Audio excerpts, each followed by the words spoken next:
Hello everyone, Alistair Gold here again. So, the exact moment I think I knew I was going to end up having to do another video was not at 10:20 PM last night. It was actually towards the end of the video that I did yesterday.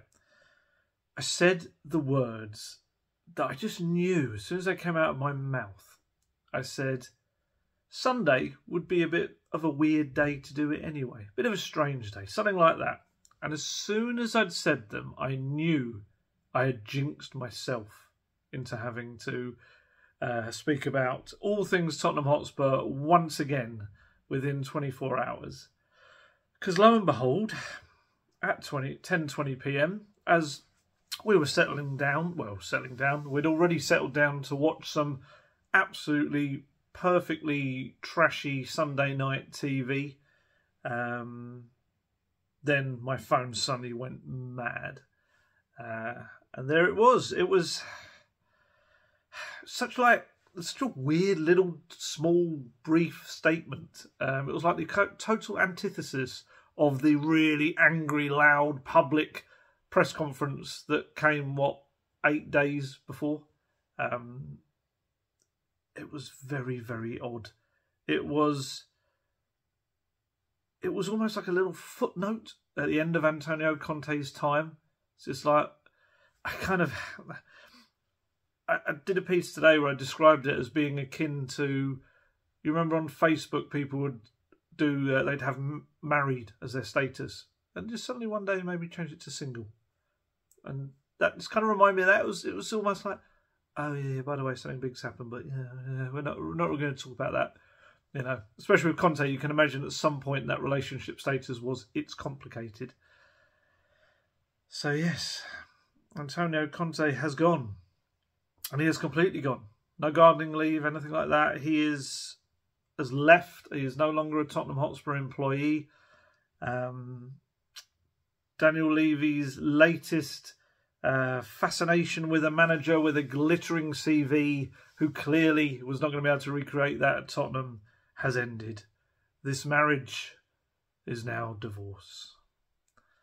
It's just mad, isn't it? It's just mad. I mean, to be fair, anyone that hasn't watched yesterday's video yet, it still kind of works because, as I said towards the end of it, I kind of tried to cover every base. So if he were to be leave the club in the hours after, I even said it might even happen before I end up publishing the thing, knowing the way Spurs are. But there's a lot in that video that goes into real detail about his time at the club and what went wrong, especially towards the end. So it does kind of still hold. I'm going to try not to go over much of what I said yesterday. Maybe a little crossover when we talk about managers and what next and things like that. But ultimately, I'd hope there's enough in yesterday's that if you haven't watched it, still got something there for you. If you're bored, you've got some time to kill. So yeah, so I think the biggest indication for me of where the relationship was at right now is if you look at that little tiny bit of the statement that was Daniel Levy. Not once did he even mention Antonio Conte's name or anything to do with him. I think I've got it here. I've written it down somewhere. So all that Daniel Levy said, there's only 3 sentences. We have 10 Premier League games remaining and we have a fight on our hands for a Champions League place. We all need to pull together. Everyone has to step up to ensure the highest possible finish for our club and amazing loyal supporters. The reason I make that face is it really doesn't sound like anything that Daniel Levy would say. That amazing loyal supporters. I do find it strange sometimes when you see these quotes that are attributed to people that you just know have not come from, whether it's the chairman of a club, whether it's the manager in his matchday notes, whether it's sometimes players on social media when their social media team clearly have crafted something for them. But yeah, look, I know they're amazing loyal supporters. We know that they're the amount of rubbish they have to put up with. Of course they're amazing and loyal, but it doesn't quite sound right in that instance. I don't know why. It just feels out of step. But as I said, 3 sentences, not a single word saying thank you, Antonio, or anything. There was a little bit above in the generic part of the statement that they always have to put, but nothing from him. And the reason I say that is because I want to contrast it with, I mean, I've got here, I had a little look up. So when Jose Mourinho left, this is what Levy said. Jose and his coaching staff have been with us through some of our most challenging times as a club. Jose is a true professional who showed enormous resilience during the pandemic. On a personal level, I've enjoyed working with him and regret that things have not worked out as we both had envisaged. He will always be welcome here, and we should like to thank him and his coaching staff for their contribution. So bearing in mind, Conte, whatever happened towards the end of their relationship, Conte had, as we said, 3 deaths of close friends. He'd had emergency surgeries of his own. It'd been a very difficult time for him. I thought that was a bit, that, you know, Levy didn't even feel that there was a need to mention Conte in his little bit. Or whether, look, again, I don't know the politics that go on when it comes to crafting these things and who is involved higher up the chain. I just thought that was a bit off. I mean, even, I look back to Nuno. Nuno had been there for, like, what, 3 months of the season? And they got Fabio Paratici to say in the statement, I know how much Nuno and his coaching staff wanted to succeed, and I regret that we have had to take this decision. Nuno is a true gentleman and will always be welcome here. We should like to thank him and his coaching staff and wish them well for the future. So that's Nuno, who was there for a couple of months. Antonio Conte, who, let's be honest, last season dragged Spurs back up into 4th place. And this season, it hasn't gone well, but they're still in 4th. And this is a guy who did show a lot of... Look, I know things went wrong, but he did show a lot of application and hard work towards the club. That didn't sit right with me. I thought that was a bit naughty. Spurs do these things. They can be a little bit, how do I put it? Not snarky. What's the word? I don't know. But just, it's not a good look. I didn't like it at all. Look, I mean... like I say, there was a little generic part at the top of the statement that they always put on these things. We can announce that head coach Antonio Conte has left the club by mutual agreement. We achieved Champions League qualification in Antonio's first season at the club. We thank you, Antonio, for his contribution and wish him well for the future. That's it. That's boardroom speak. That's not a proper thank you with anyone's name attached to it as well. That says a lot, I think, about what must have gone on in these last 8 days. Presumably money-wise, agreements, whatever. Because like I know that statement going out late, that came because that was exactly like very close to all, like pretty much the ink being dried on those documents and legal agreements that had all been signed. So pretty much as soon as that was done, they're like, get it out. He's gone. Get the message out there. So... yeah, things clearly have not ended in a good way. And do you know the other thing as well that I've noticed? I've been keeping an eye on it, and apologies if it has happened since I've been doing this or it happened since this gets published. It normally takes like an hour or 2 to get online. But, you know, I noticed that on social media. Again, I must stress, I know that people run their accounts for them some of the times, but I've had not a single player has said anything, excuse me, has said, I'm not crying, I'm just got something in my throat. Not a single not a single player, Tottenham player, old, young, whatever, not that there have been many young ones, but has had a single thing to say on social media. Not a thank you for whatever, thank you for your time, thank you for coaching us, goodbye, farewell, anything. That may happen. It may be that some are on international breaks and there's other things happening right now. But, you know, we're not quite the 24-hour mark. By the time this comes out, we'll be edging closer towards it. And I just thought that was really sad. Look, I know that he absolutely came out and gave them a public hiding in the last press conference, called them selfish, 11 players that are playing for each other. I know that. But to disregard everything of the past 16 months, again, that didn't quite sit right with me. It may change. By the time we've done this, it may be that, you know, someone has put something out or whatever, And there will be certain players that will feel that he'll work with them. Dejan Kulusevski only said it the other day, while on Sweden duty, that he's done a lot with him. He's worked really hard with him.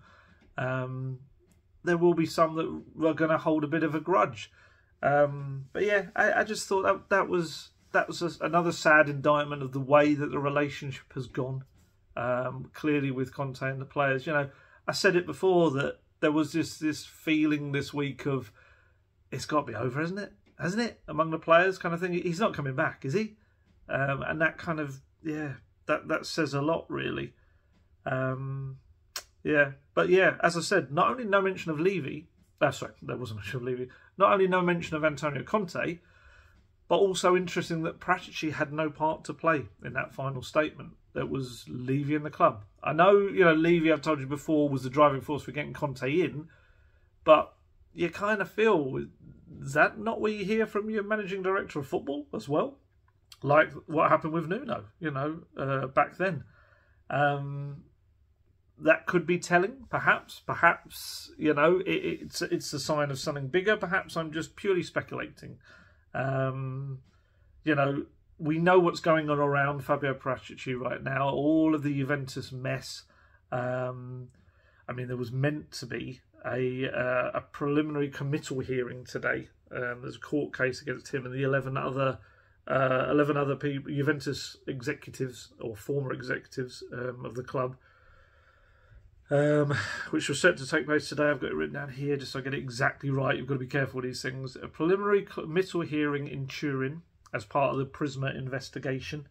And that was to decide whether to indict these 12 people.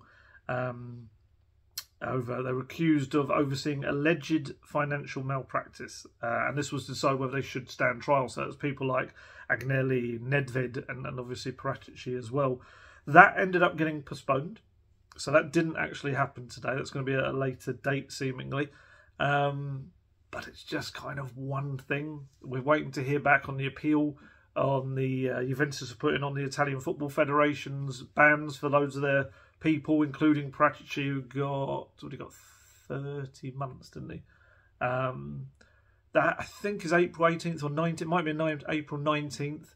That gets heard. And if that's not thrown out, then it looks likely that FIFA and UEFA would be asked to extend that globally, which is going to cause huge problems as well. So you've got that. You've got this Prisma criminal case as well.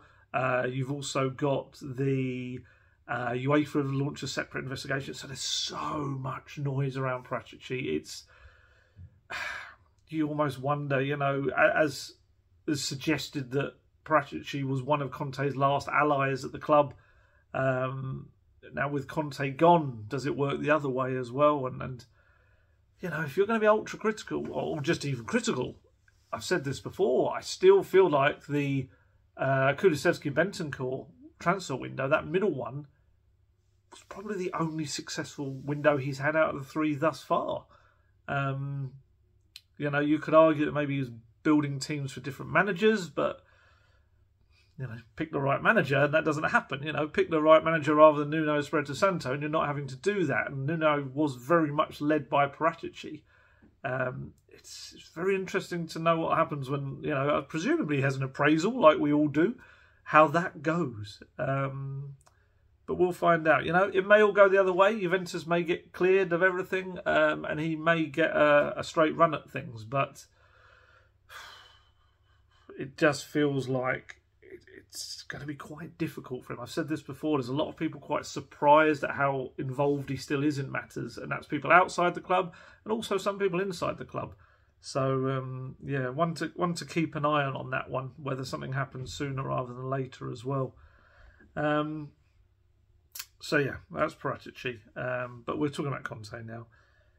It was just, I think the way he just kind of slipped out of the club's history in the middle of the night. Like I said, this little footnote in the middle of the night, it's entirely in keeping with the absolute mess that has been the last 8 days. I've told you this before, you know, that it was just a week of absolute uncertainty. Players, staff, everyone around the club not really knowing what's going on.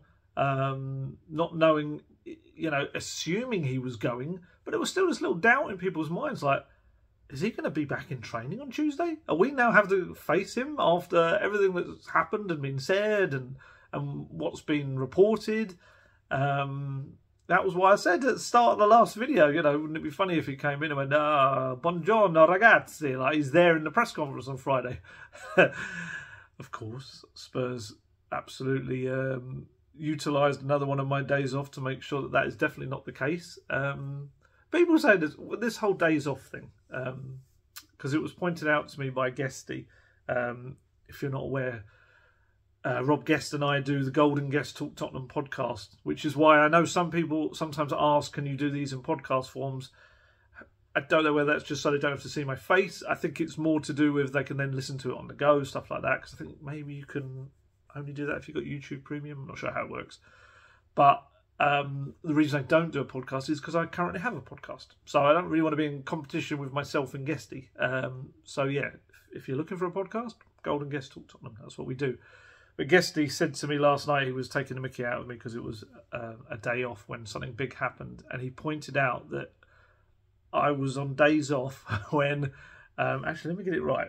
I want to get it exactly right what he said to me, because he clearly keeps a better eye on it than I do. So here we are. I have missed Jose Mourinho being sacked. I was day off. When I say I missed these, I ended up working all of them, I think. But I was meant to have a day off. Jose being sacked, Nuno being sacked, Conte being appointed, and now Conte sacked. Or sorry, not sacked, mutual agreement. I did say that in the last video. It was a mutual agreement, and that's what's happened.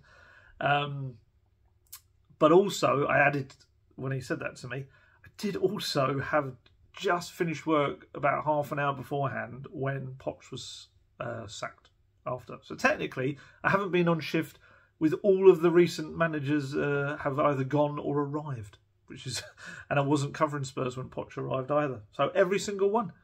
I've had some people going, you have so many days off. I don't. It's 2 days off a week. And Spurs somehow choose those days. And it's also, as you know, various big transfer things have happened as well. I think they just desperately don't want me to have time off because they know that I'm such a workaholic that I will jump to my keyboard or whatever and make phone calls and start working again. But hey, that's life. I'm not complaining. I enjoy my job.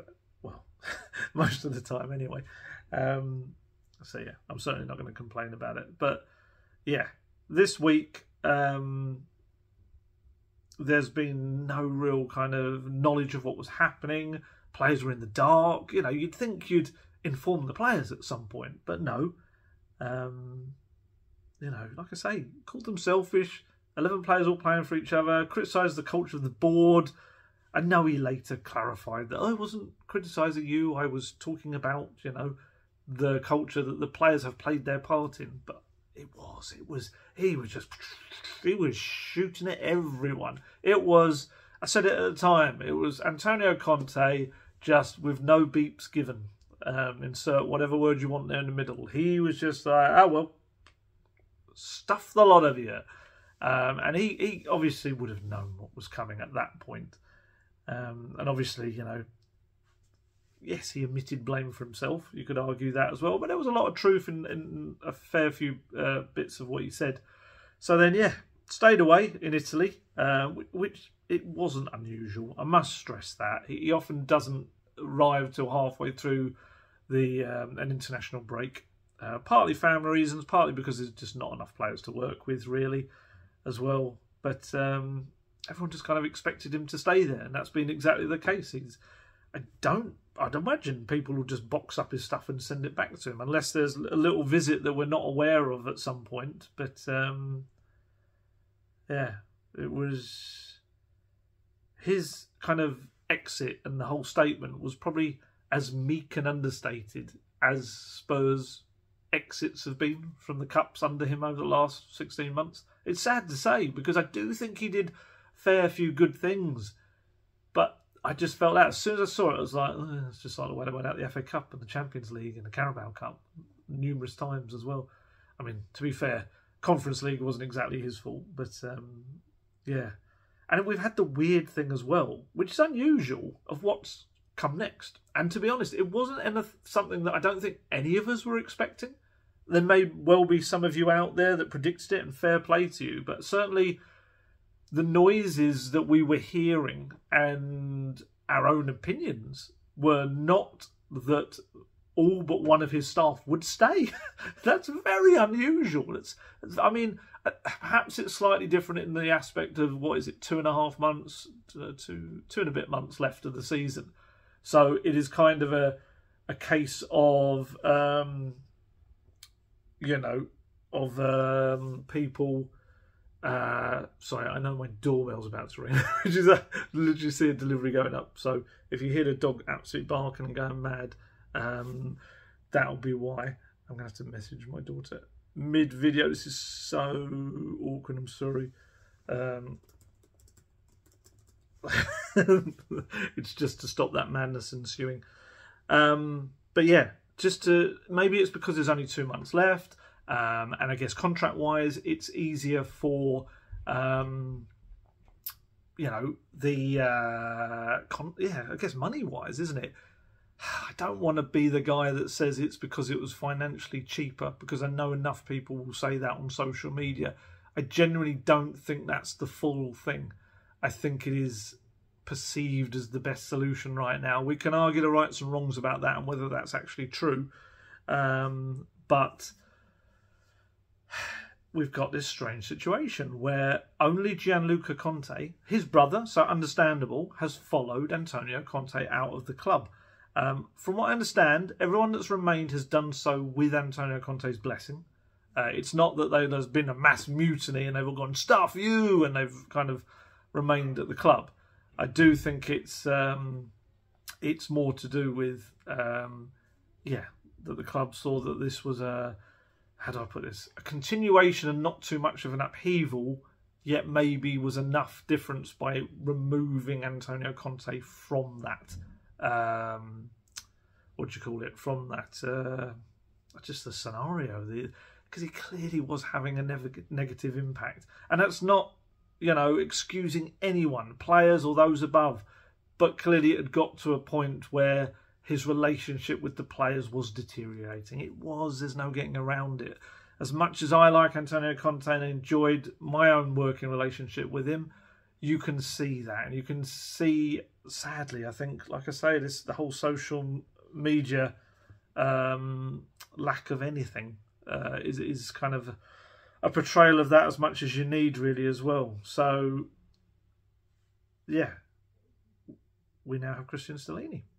And that's one we didn't expect. I think we all thought the staff were going to go and it was going to be, and I'm sure that would have been looked at. I'm sure the compensation at one point, when they were looking at all the things, would have centred on that as well.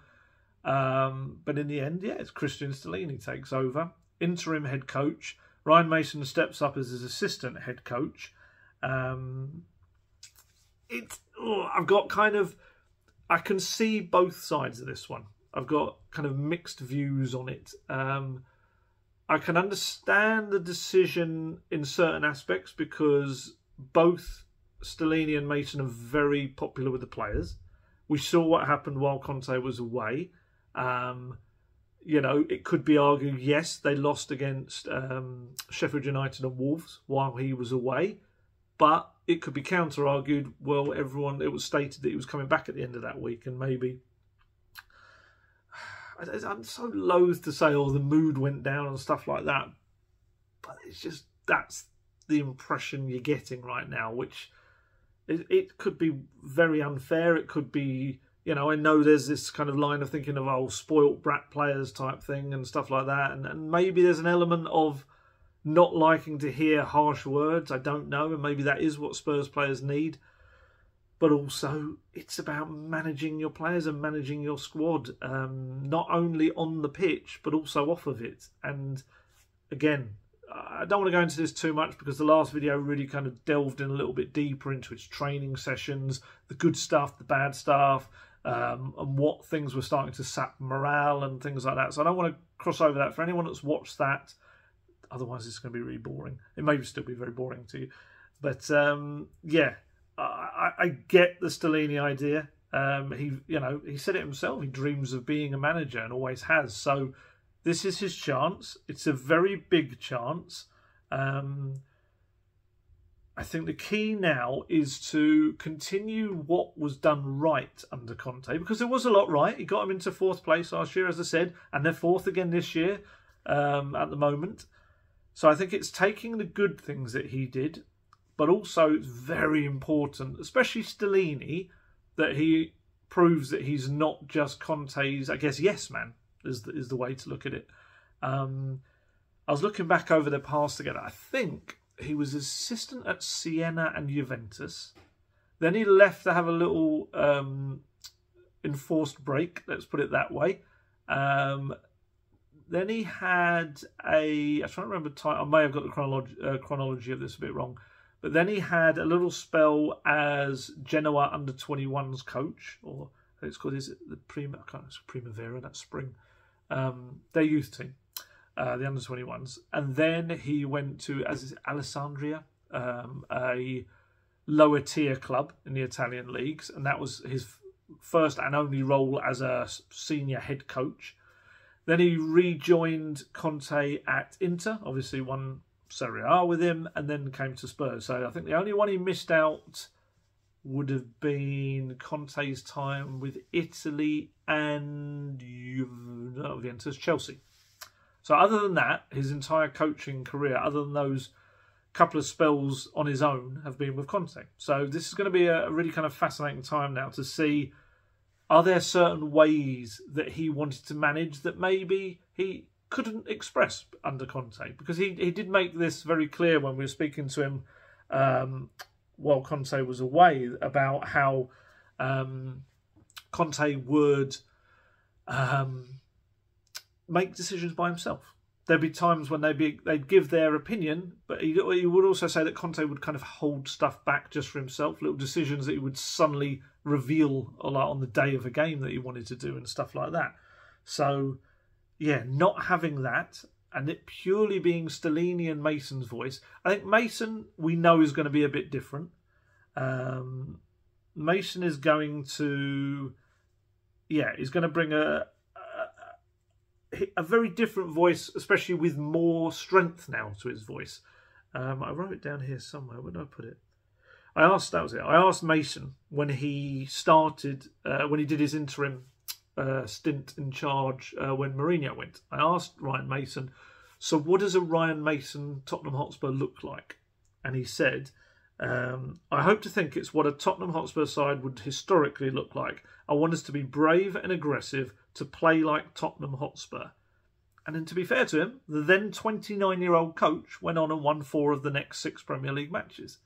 So whatever he did wasn't that bad at all. I know there's some people who at the time were annoyed that, I remember this thing about, he only plays his mates and things like this. I personally always felt that as a 29-year-old going into this huge situation, he was very much just sticking with what he knew and people he trusted. And probably, with hindsight, if you look back at a lot of those non-mates, as people would say, I think most of them probably aren't even at the club anymore. So I don't know. It's a tough call. Tactically,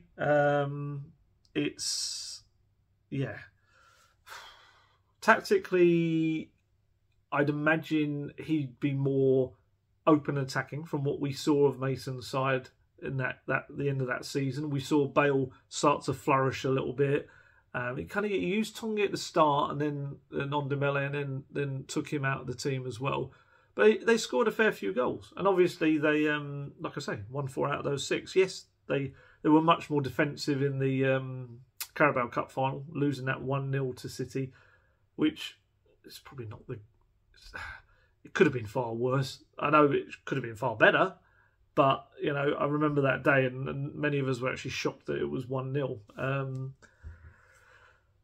But yeah, it'd be interesting to see how they work together as a duo without any input from Conte. Because this is the key thing as well, is that even during that time that he was away, and there's differing opinions on how much, but he was a voice, he was an input, Conte, into these things. Whether it would be watching videos of all the training sessions and giving his thoughts on what he wanted to see in this and what he wanted to see in the next training session, to on match days being in constant dialogue with one of the coaches who would then come down and talk to the bench. Now, I don't want to say free of the shackles because that's not fair, but they are very much free. They're not like a substitute teacher having to stick to the syllabus written by someone else. They're very much now in there and being able to just do what they want. 10 games is a big old cross-section of matches and time as well. You know, it's more than a quarter of the Premier League season. There's some mathematics for you. So they really have a chance, I guess, to step out of his shadow, and we'll finally see what their Spurs would look like. And who knows? They go out there and absolutely smash this next period of 10 matches. Who knows whether they put themselves in the frame? They might do. I would suggest it might be unlikely that they would be the ones ending up getting the job, but you never know what momentum can do to you, and your you know, and the belief in you, not only from the players but the fans start calling for you as well to get the job. And if the whole training ground is a happier place for it, you never know. You never know. I think the Everton game will be a difficult one to really tell too much from. Yes, they'll have had about 6 days to work with the players, but I think the shift in what they'll want to see will take a little bit longer. They are also massively hampered with injuries, because, you know, it may well be that they want to change to a back four.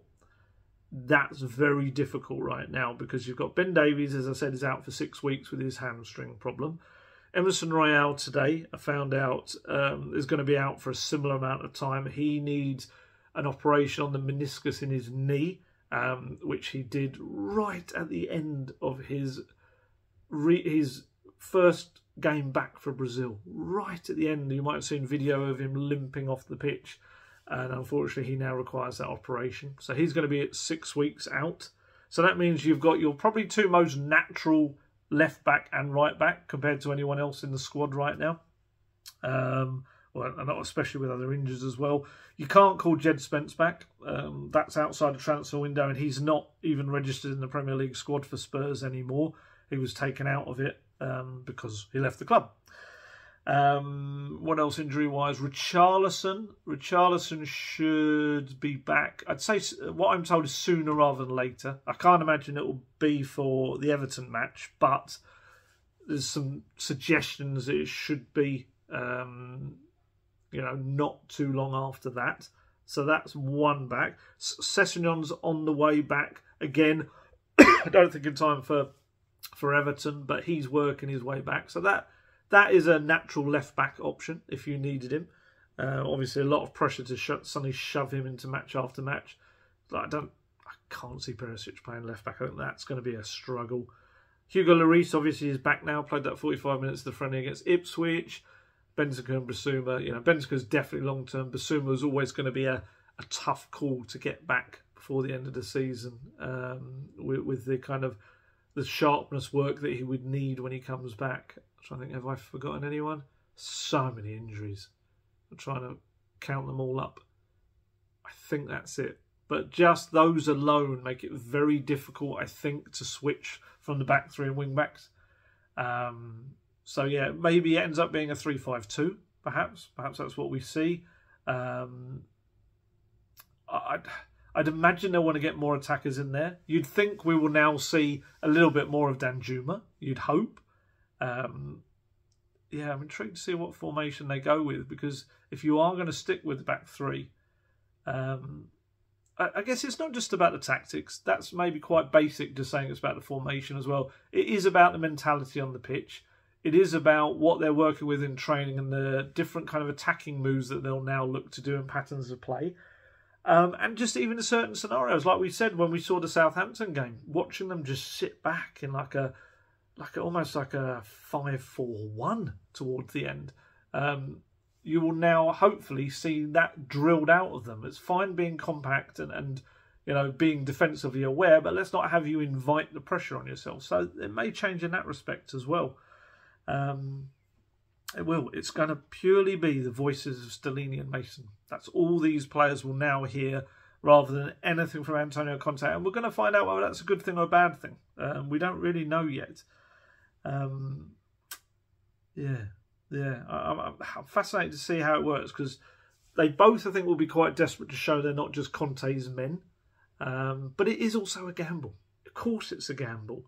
There's so much still to play for. It's a gamble against getting a more experienced person in through the door to take on the team permanently, or even just for the remaining 10 games. Because obviously, they're fourth. They've got Liverpool and Newcastle above them, absolutely chasing hard and with games in hand as well. Like I say, personally, I'd imagine this decision was taken because they didn't believe that they had enough of a sample base for the candidates they want right now. Even Julian Nagelsmann, the one that we were all kind of speaking about a lot in the last video. As I said in that video, it's quite important to kind of note that he's not been sacked, as in with Conte. Sorry, Conte isn't sacked, but Conte has left the club entirely. That's not what's happened with Nagelsmann. It appears that he's relieved of his duty and placed on gardening leave. And the suggestion appears to be that if he were to go anywhere before the end of this season, it would cost a lot of money. Whereas if he's if he goes in the summer, then it's a different thing. I don't know whether that involves it being a smaller fee or nothing. But either way, from Bayern's point of view, it's quite clever, really, because they end up just having to pay his salary till the end of the season. And even if he goes for nothing in the summer, they haven't had to pay a huge whack of compensation for the rest of his seasons. And also, I said this in the last video, I do wonder mentally whether Nagelsmann would be ready to jump straight into another job after the huge disappointment of what happened at Bayern for him. That was a big job for him, and a big kind of audition and test for him, and he had a good first season. Well, some might argue he's had a decent second season. He's only lost 3 games in the whole year, won every single Champions League match. But it's not as kind of cut and dried mentally as that when you kind of in your homeland end up losing the biggest job that there is in Germany. It may be that he just needs a little bit of time away. And I don't think stepping into the chaos that is Tottenham would be the greatest idea for him. I would love to see it, of course. I'm sure most people would. But would you probably get a better version of Nagelsmann if he comes in the summer and has time to plan? If it happens, rather than, a version of him that is a bit burnt out and already from the start struggling because he's trying to play catch up. There's different ways. I said all this before, very, very quickly going over the ground for the last video. Spurs wanted him twice before. First time, chose Mourinho over him. Second time, he was pretty much already locked in to go to Bayern, so that didn't happen. He's got a close kind of bond with Spurs. He developed a little bit of an affinity with them when Poch was in charge. He really loved the football. He loved watching them. They're a club that are, he definitely keeps a very close eye on. So they are one of his kind of, you can tell in his head that a future potential one and to manage. And it's a partnership that makes more sense. I was going to use the word marriage again. I feel I overused that with Conte, but it definitely is a relationship that does make more sense. It does. I do wonder, and I think I maybe said this. Did I say this in the last video? It rings a bell that maybe, I obviously would have thought it was Mason at that point, but maybe you put in temporary manager in charge and then you agree quite early on with Nagelsmann to come in, and then you arrange for him to arrive, July the 1st, something like that. So if I'm Spurs and I decide that I want to go for Nagelsmann, that's what I do, because there's going to be a lot more vacancies going in the summer. Big jobs, which was very different to last year. This year, potentially you've got Real Madrid. If Ancelotti does head off, talk about him going to Brazil. You've got PSG job could be up. You've got, I think there'll be a string of Serie A top jobs going as well, because obviously Napoli absolutely romping that league. And all of those big clubs below them are going to want to make changes. They're going to wonder why they're not up there, and they're so far off as well. Was it 18 points, something like that? They're so far behind. So yeah, these big managers are going to have a lot of choice. And this is why Spurs cannot have the mess of 2021 again. They can't afford to do it. But the other thing, obviously, that giving themselves this time with a temporary appointment, an interim appointment, is that it also opens up the doors to those managers who are currently at clubs and obviously would not be able to leave at this point. So that's your Roberto De Zerbi at Brighton. That's Oliver Glasner at Frankfurt, who I said in the last video had an interview with Spurs in 2021 about potentially becoming the next manager. There's, of course, this also gives more time to clarify exactly what happens with Fabio Paratici, because whoever comes in next will potentially not have him there. Oh, looks like Antonio Conte's just come out with a statement. That's quite handy. So Antonio Conte has put on Instagram. That was good timing.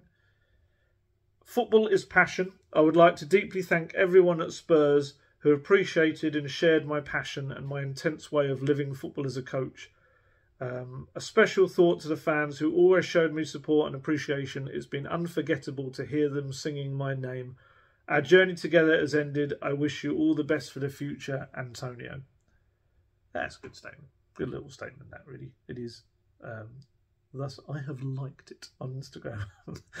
live footage of Alistair liking Instagram post. If that isn't what you've tuned in to see, I don't know what is. I was just having a quick look to see whether as any of the Spurs players have liked it. But to be fair, it's only gone up in the last 10 minutes, I think. So I don't know whether it would be able to show me if I clicked on this. Oh, it might. Not as of yet. Again, very early. This could be by the time we get into the evening. You never know. That may encourage a few players to come forward and put their own posts up that might make them feel a little bit bad. I don't know. But there you go. That was good, wasn't it? That is the benefit of going like that every so often, to check whether I've had new messages. But yes, with Paratici, like I say, much depends on what happens with him. If he is to stay, then, like I said in the last video, he was very much one of the driving forces of trying to make contact with Thomas Tuchel's camp before he went to Bayern. And he also is a big fan of Luis Enrique and also Sergio Conceição at Porto. So if he does remain in his position, then expect those names to be quite heavily linked, I think. You know, I said before, other managers in work, Levy strangely, he's kind of got quite close contacts in the Dutch game, and then they will definitely be pushing Arne Slot, or Arne Slot, Feyenoord boss, who's very Poch-like in the way he does stuff. Again, you know, very early days really for him in terms of having kind of major, you know what I mean, major league experience, not baseball, but football. And that's similar, I think, for Ange Postecoglou. I always struggle with his name. Postecoglou at Celtic and Vincent Kompany at Burnley. You know, these are all people that I think would be considered, but it's a big leap. It is a big leap for them. Thomas Frank at Brentford as well. Less of a leap because obviously he's got that Premier League experience. But I guess Spurs delaying their final choice has opened up the field now for a wider range of candidates, so they can properly analyse exactly who they want.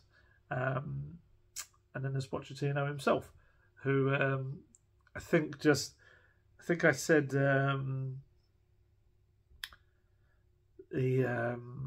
I said yesterday, what did I say? I said something about Pochettino and all the photos from Japan, about how I'd be wary that, you know, a lot of people think, oh, he's in Japan.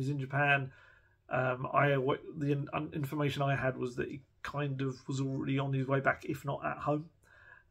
because, you know, you don't want to tell the world that your house is empty while you're on the other side of the world. And lo and behold, I think after the video, there was an Instagram post that went up of him on his flight back.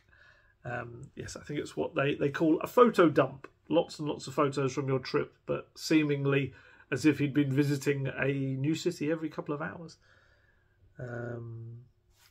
But yeah. That's interesting. Someone's just messaged me asking, is that statement a bit of a dig from Conte? Am I missing something? I guess you could argue. I'd like to deeply thank everyone at Spurs who appreciated and shared my passion and my intense way of living football as a coach. Yeah, you could argue he's saying that those who didn't have the same passion for him can do one. Maybe.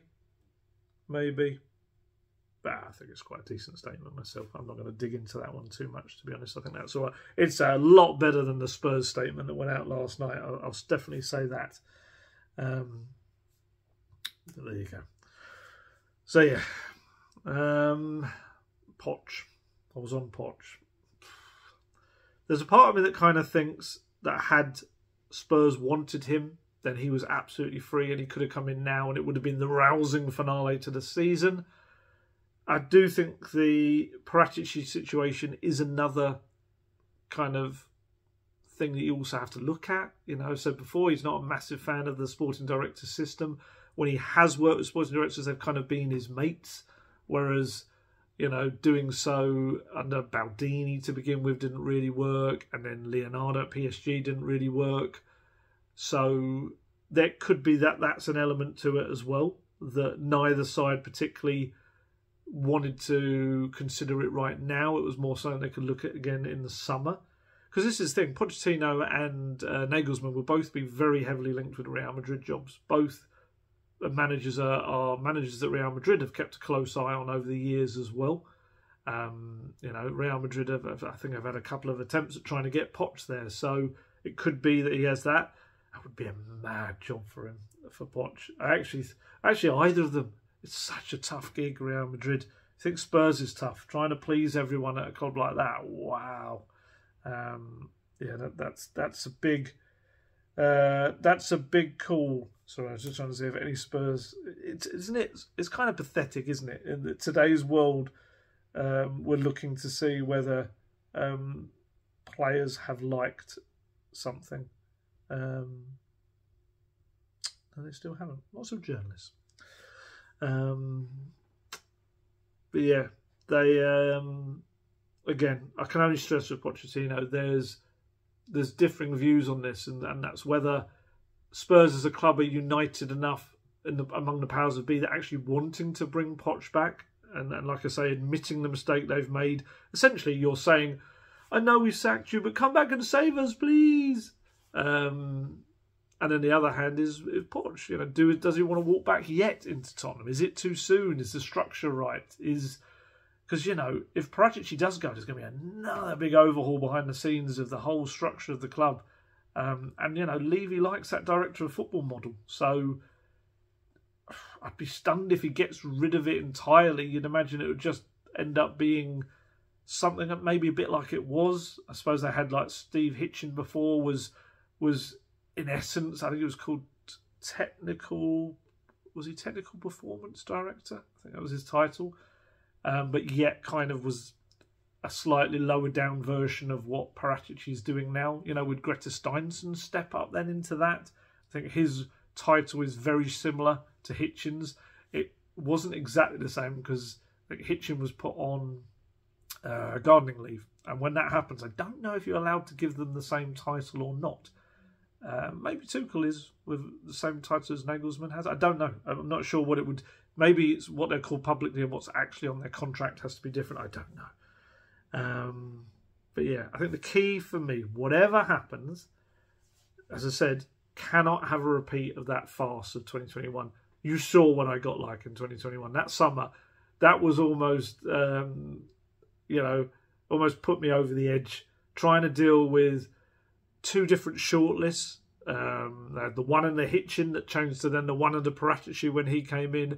They did actually try to go back for Poch, or tentatively contacted him which probably you presumably would have been more Hitchin leading that as well with Levy. Whereas obviously Paratici, that's not going to be one of his things, and PSG wouldn't let him go anyway. And they bounced around from different types of managers, different, like more Poch-like managers in the Hitchin shortlist, to suddenly far more Italian managers, let's put it that, or Serie A type managers in the Paratici list. And they ended up with Nuno. There's no way around that. I was trying to think of a really nice way to conclude that, but they ended up with Nuno. All of that fumbling around in the dark, and ended up groping Nuno Espirito Santo. That was a weird way of putting it. I don't know where my brain went there. I have never or wanted to ever grope Nuno Espirito Santo. But yeah, all of that process. Was it 76 days? I was trying to remember what the number was. And he ended up with a coach that lasted 3 months and was absolutely the wrong fit for Spurs. Yeah. And obviously that then led us to the Conte era. And do you know what? This is my one thing, this is why I don't really have any sympathy for Spurs or Conte in regards of, I don't think either of them can now complain afterwards. That's definitely my take on it. Spurs knew exactly what they were and who they were getting in Antonio Conte. They knew it when they had the talks in the summer of 2021 that collapsed. They knew then. It all fell apart because Conte didn't feel that Spurs had the ambitions to match his, and Spurs felt that what he was asking for was unrealistic and unmanageable. Nothing changed other than no better offers were on the table for either party. Yet they still went, "Hey, come on then, let's do it. Let's get together." And shock horror, pretty much everything we predicted would happen has happened. And now we find ourselves, I wouldn't say quite back to square one. You could say they're on a higher footing than they were, especially league position-wise. But definitely they haven't really built to go forward, because they are going to have to rip up what they've done. You know, if they were like a Brighton, I guess, you could argue that because of their system of hiring similar kinds of managers, when they lose someone like Graham Potter, they're able to bring in De Zerbi and he's able to build perfectly on what's already in place and make it better or whatever, or just continue the same vein. Whereas at Spurs, because they go, that kind of manager, this kind of philosophy, that kind of philosophy, this tactic, that formation, this kind of squad, I need that. Every time they change, it's just ripping it up and starting again. And that's why there's never any real progress or sustained progress between managers. That's why the only time they get progress is when they're actually stable and they stick with a manager, as we saw. So yeah, I'd say Conte probably leaves with his reputation intact. I think he will. I think people will know he's got high demands and he will have these kind of meltdowns of sorts. But I also think that the fact that he took Spurs to, he'll just say he did his job. Took him to fourth last season, got him in the Champions League, and he took him to fourth place again. Or yeah, well, he left them in fourth place. There's no denying that fact. So I think anyone that then thinks about hiring him in the summer says, well, you know, even at Spurs he managed to get him back on track. And that's sad, but I think that's what I say, even at Spurs.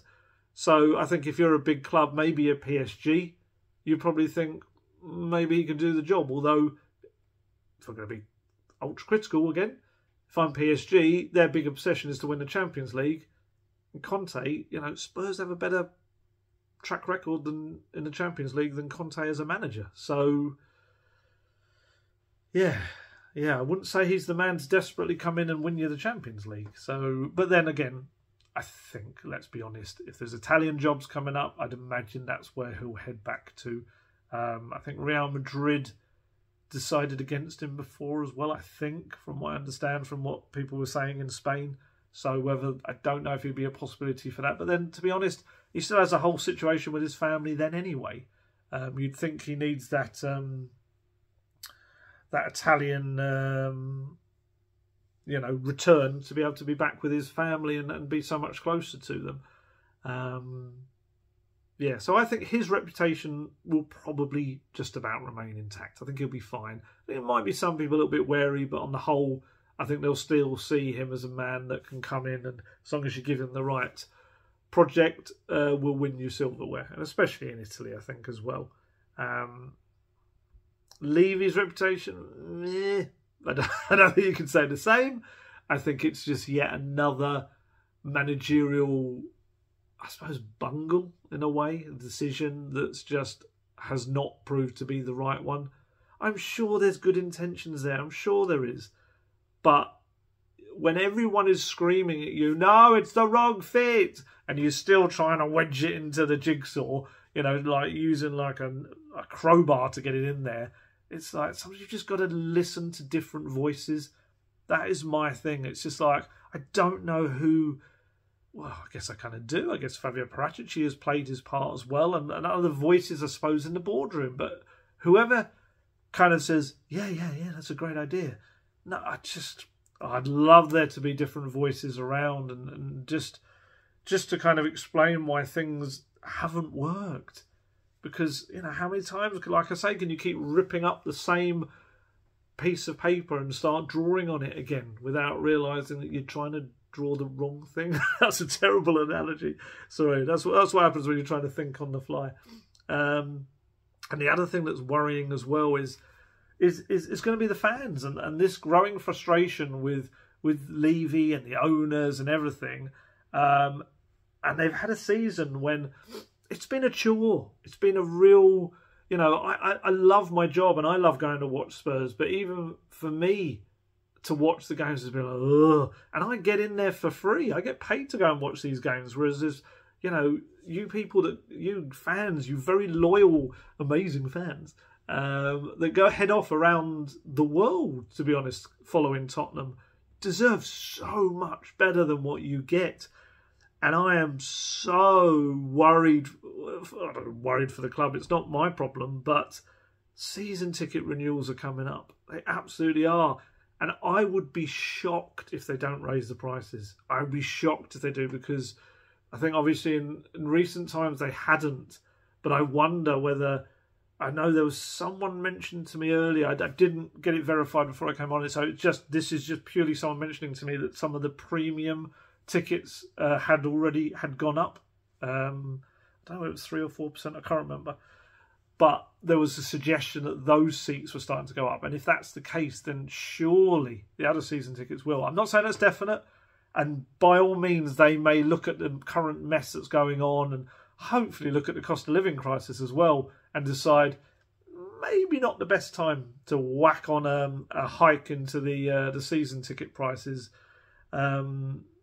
Especially after such a season that's been so rubbish for people to watch.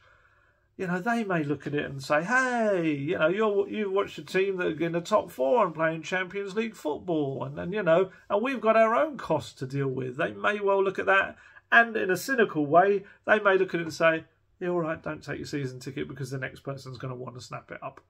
And that, sadly, I think probably is a part of its supply and demand and business, and that's where it's sadly football and business, you realise that there ultimately is a big business side to it as well. But oh my goodness, I know the reaction is going to be, if those are put up in the current mess and having just sacked a manager, parted on mutual terms agreement, doing that, Harry Kane, your star player's future still up in the air. You know, those amazing loyal fans you speak of, they're not going to feel as amazed or loyal if you're going to hit them with a price rise. You know, I said this stat in the last video. Conte leaving now means that Spurs have not had a manager complete a full season since 2018-19. What are the fans paying more money for? What would they be? And again, they may not raise those prices, but I just get the impression they're going to. I do. There's just a feeling, I get a hunch that they're going to do it. What are they paying for? You know, you can't, it's not, you know, Gladiator, are you not entertained? Because no, they haven't been. The Spurs fans have not been entertained other than the odd little kind of unexpected moment for a while now. They've had 3 managers in a row who, let's be honest, they're more pragmatic managers. Don't get me wrong, there's been moments with all of them where you've gone like, oh, wasn't that great? That was well worth the entrance fee. But it's not been consistent. So, honestly, I just know what the reaction is going to be. And again, these are these scenarios where you just need someone that's able to say, no, just no. Just don't do it. Don't do it. And that's what you need. But whether that person exists, I don't know. 12. The next manager will be the 12th manager Daniel Levy has appointed in 22 years. That's scary, isn't it? There's a manager, more than a manager every other year. And imagine, don't forget that Poch was there for 5.5 years. So take him out of that. What's that ratio like? I can't bother to work it out, but I'm sure it's even worse.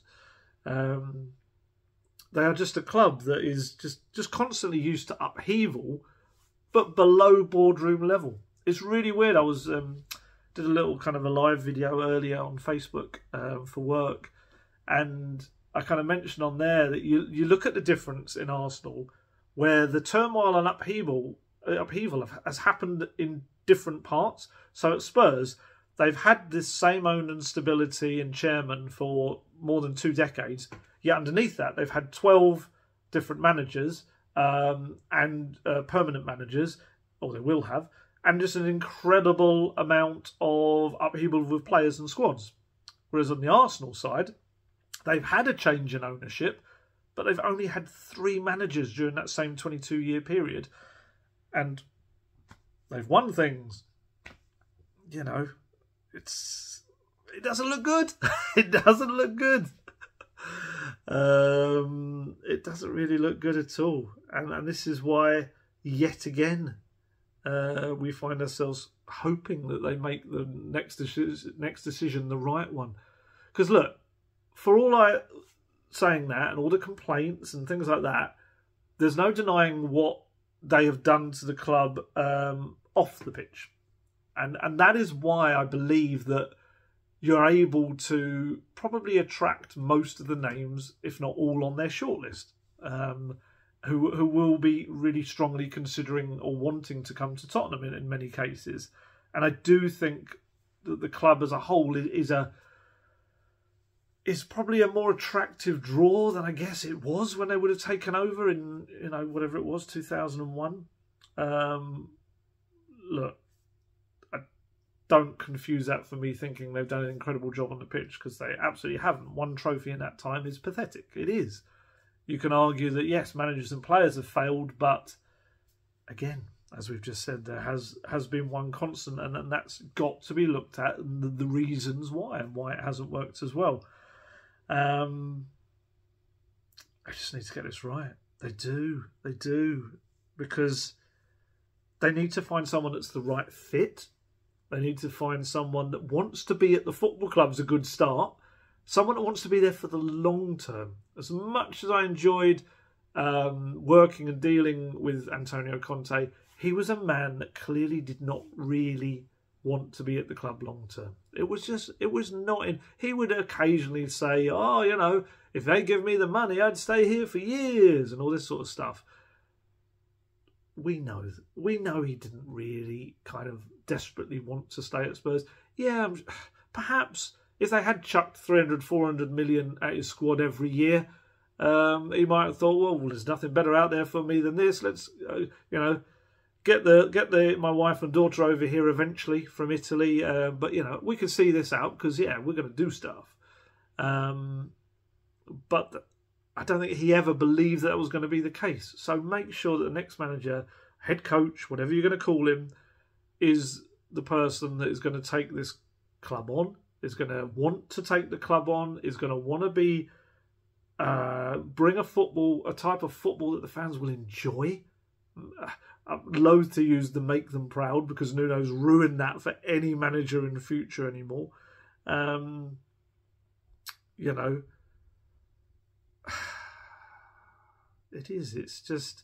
It's anyone that wants to stay long term. Let them be in a position where they can realise that. because that's the big thing as well. It's people might want to be there for the or want to be there for the long term, but they also might have doubts over whether the club will have any patience with them. They'll have seen what happened to Pochettino. Man got sacked 3 months after leading them to their first ever Champions League final, and after 4 consecutive top 4 finishes. You know, Spurs aren't Real Madrid. They're not, you know, like Chelsea. They're not a team that can just go like, you know, but we want this and this and this, so you're out of here, buddy. That's not.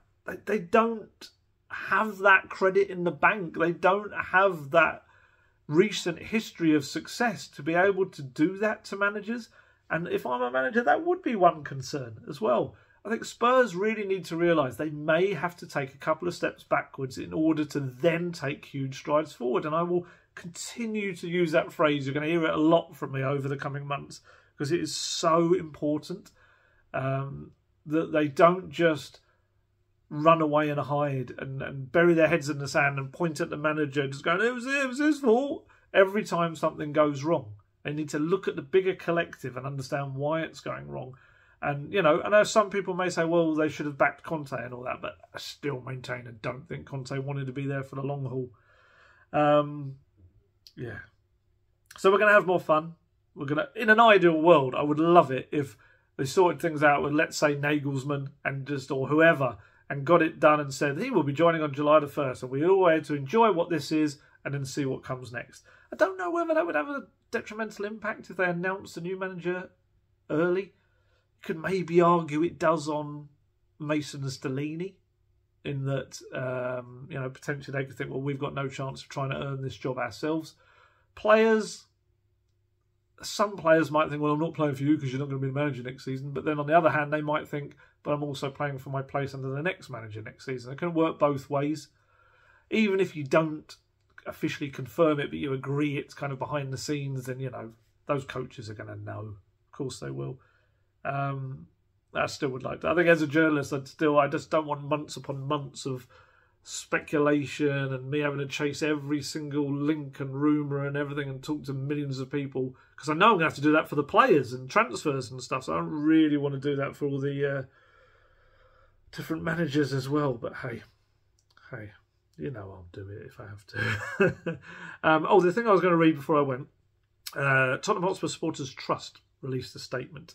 It's not really long. It's long enough, but I thought it's important that, because you always just hear my view, so I think it's important to hear what the Supporters Trust is also saying. So it's about 6 or 7 paragraphs.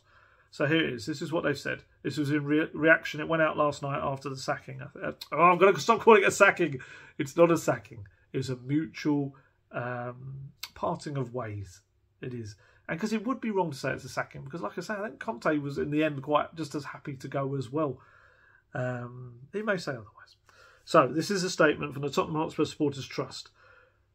THST is concerned to note the departure of another Spurs manager this evening. No supporters want to see their manager leave during the season, as it usually means something has gone wrong. Despite the difficulties faced this season, THST would like to place on record its thanks to Antonio for his hard work during his 18 months in charge, particularly last season and during the tremendous run-in. We also acknowledge the personal challenges Antonio has faced this season and wish him well as he continues to recover from his operation. This departure will come as no surprise to Spurs fans. We are aware many supporters had grown tired of the football associated with the manager, while others felt he was the right man to take the club forward and will be saddened to see him depart. The club's board must now have a clear strategy for what and who comes next, and it needs to tell this club's supporters what that plan is. THST has repeatedly called for this, and fans deserve it. Less than 2 years ago, at the end of the 2021 season in May, Chairman Daniel Levy told supporters the club would focus on the recruitment of a head coach, saying they were acutely aware of the need to select someone whose values reflect those of our great club and a return to playing football with the style for which we are known. Many supporters will feel the appointments of Nuno Espirito Santo and then Antonio Conte following Jose Mourinho's spell do not reflect the promises made above. In the same statement, Mr. Levy said, "I feel we lost sight of some key priorities and what's truly in our DNA. As another season without silverware comes to an end, we would urge the club's board to reassess these priorities before appointing a manager the entire fan base will get behind, and building a team that can truly challenge for domestic and European honours, respecting the traditions of our football club. We and all Spurs supporters will now get behind Christian Stellini, Ryan Mason and the coaching team in pushing the team forward towards securing another top 4 finish. I think that's a good statement. I do. Whether it'll be listened to, I don't know. But I think it is a good statement. I think it covers a lot of the things that I think I agree with as well. You've certainly heard me referring to that Daniel Levy piece that he put in the programme, his chairman's message essentially in 2021, which has absolutely not been adhered to since. It hasn't. I'm sorry. There's no way the 3 managers that have followed... no, it wasn't 2021. Oh, it was 2021. Sorry. Yes, sorry. 2 managers that followed have brought open, attacking, free-flowing, entertaining football. Little periods towards the end of Conte's first season there were. But yeah, I'd agree with that. And I'd also agree with whatever your grievances and annoyances and stuff, I do think if ever's the time to get behind the team and the coaches, it is now.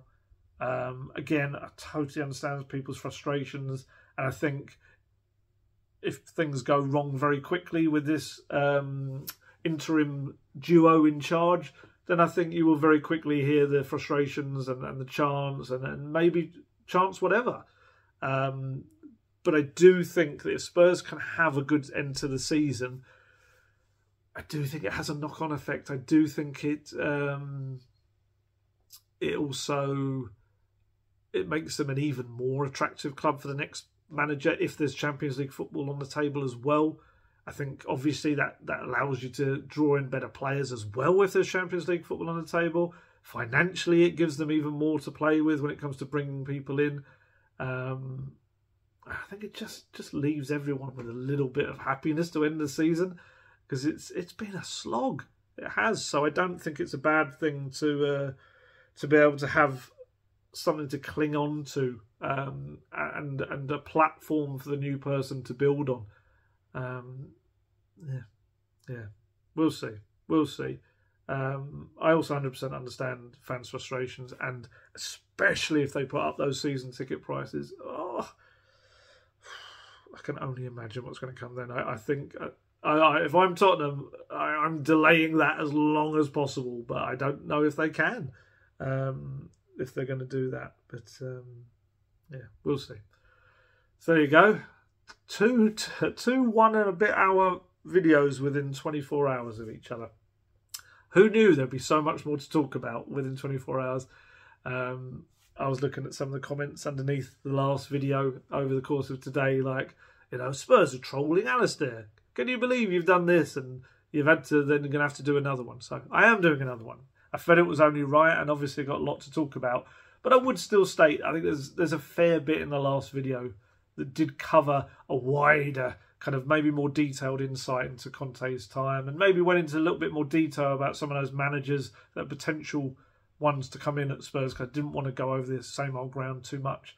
So yeah, maybe listen to that if you want a little bit more of a detailed insight into some of the managers, Spurs past history with them, or just don't. You don't have to. So like I am technically, I guess I'm advertising my own videos, and I'm not really like that. I don't ask people to subscribe, like any of that. I'm not even that fussed. If you want to watch it, fantastic. If you don't worry about it. I'm not going to hold it against you. I know there's lots of people that like different kinds of content, longer content, short content, whatever. This is just my thing. This is what I do. I sit on a sofa and I talk about Tottenham once or twice a week. And it is what it is. And that famous expression that no one ever really wants to say. So let's see what comes next. Press conference probably Friday with Christian Stellini, which is going to be interesting. I've got so many questions I want to ask him, because there's a lot to delve into there and unpack, because he's going to have to be very much he's got to have a nod towards Conte and be very respectful of him, while also wanting to kind of plough his own furrow, I guess, or whatever the expression is plot his own path. So I'm really intrigued to see where he goes with it. And yeah, and we'll get maybe a little bit more update on some of those injuries, but they're pretty much where they're at, like I said earlier. I can't imagine there's going to be too much more on those to know. Hugo Lloris potentially back in goal as well. Who knows? So, yeah, plenty more to come. At least we've had some kind of clarification, even if it is only a temporary one. But, you know, we move forward. Hopefully Tottenham will move forward a little bit more in their attacking play, and we'll get to see a bit more of that. It could end up being crazy end-to-end stuff. But, hey, they... trying to think, Man City, Chelsea and West Ham, did they concede a goal? I'm trying to remember now. They were certainly quite comfortable and emphatic performances. Hey, more of that and we'll all be very happy. They do have 3 home games out the next 5. So it's a great chance for them to try and build some kind of momentum. So there you go. Right, I'm going to head off now. Try and catch my breath. And as always, stay healthy, stay safe, look after yourselves, and I shall catch you later. Goodbye.